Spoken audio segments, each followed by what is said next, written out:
Hello दोस्तों, कैसे हैं आप सब। मेरा नाम दीपक है और मैं आप सबका स्वागत करता हूं मेरे चैनल आपके आचार कंसल्टेंट में। दोस्तों, आज के टॉपिक में हम लोग बात करेंगे service based companies versus product based companies.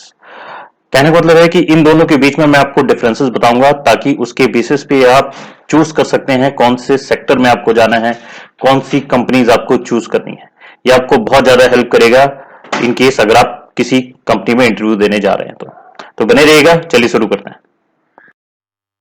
मैं सीधा डिफरेंसेस में आता हूं। नॉर्मल सर्विस बेस्ड कंपनी और प्रोडक्ट बेस्ड कंपनी में आपको अंतर थोड़ा सा तो पता ही होगा कि जो सर्विस बेस्ड कंपनी है वो अपनी सर्विसेज के द्वारा पैसे कमाती है और प्रोडक्ट बेस्ड कंपनी जो है अपना प्रोडक्ट बेचकर पैसे कमाती है। ठीक है, ये नॉर्मल सा डिफरेंस है और बाकी डिफरेंस हम लोग देख लेते हैं। तो सबसे पहले आता है नेचर ऑफ ऑफरिंग।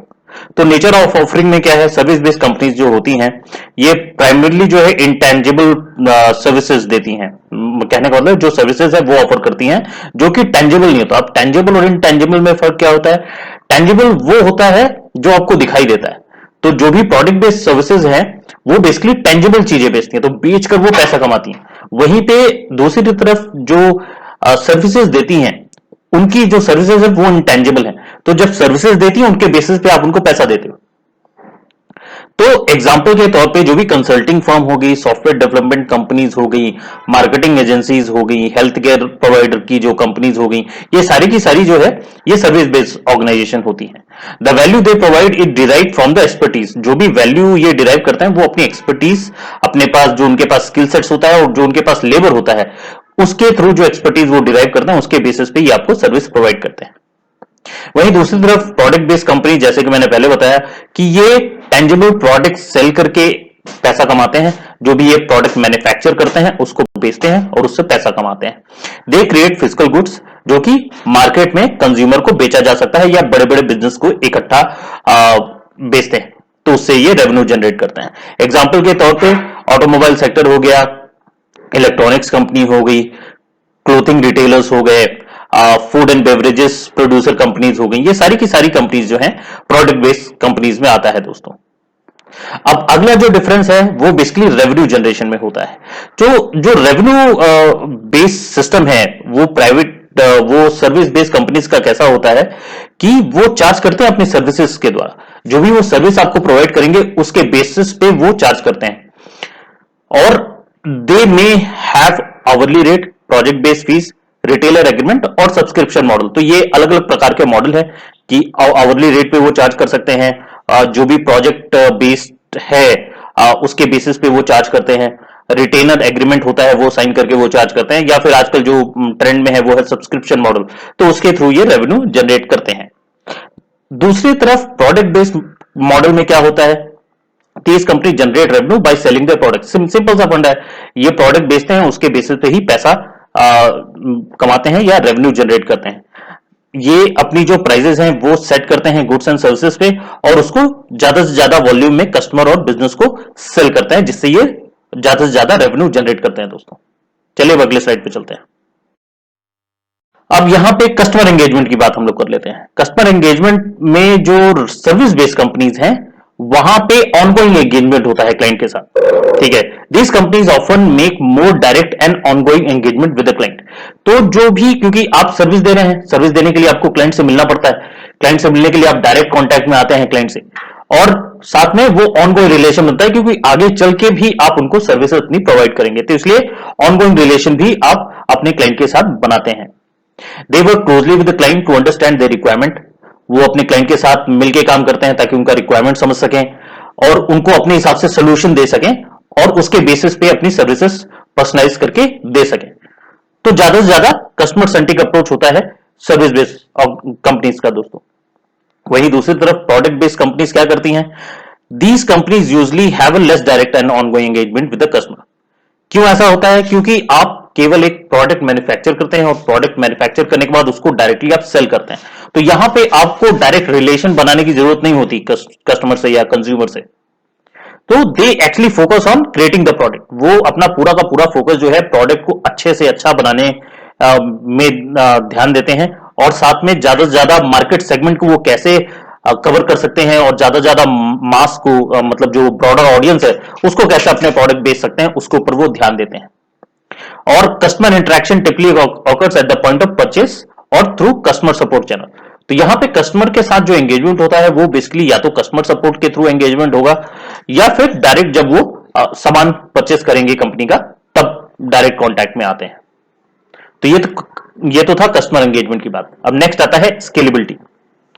तो जो स्केलेबिलिटी है सर्विस बेस्ड कंपनी में can be more challenging as the growth is closely tied to the expertise and time of its employ. तो जो सर्विस बेस्ड कंपनीज है ना, उसमें जो आपकी एक्सपर्टीज है उसके बेसिस पे कंपनी का ग्रोथ डिपेंड करता है।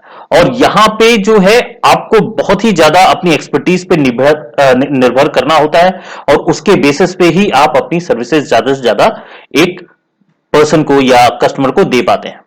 Expanding the client base often requires hiring more staff and increasing operational capacity। तो यहां पे अगर आपको अपना ऑपरेशन ज्यादा बढ़ाना है या फिर आपको क्लाइंट ज्यादा एक्वायर करना है तो आपको ज्यादा ज्यादा हायरिंग करनी पड़ती है।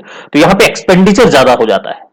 तो इसलिए जो सर्विस बेस्ड ऑर्गेनाइजेशन है वो प्रॉफिटेबिलिटी में जब वो आती है तो वो थोड़ी देर में प्रॉफिटेबिलिटी में आती है।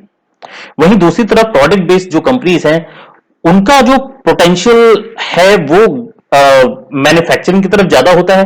तो मैन्युफैक्चरिंग करके वो जो प्रोडक्ट को मार्केट में डिस्ट्रीब्यूट करते हैं, तो सर्विस बेस्ड कंपनीज के कंपैरिजन में स्केलेबिलिटी इनको अच्छी खासी मिलती है और ज्यादा से ज्यादा कस्टमर बेस इनको मिल जाता है।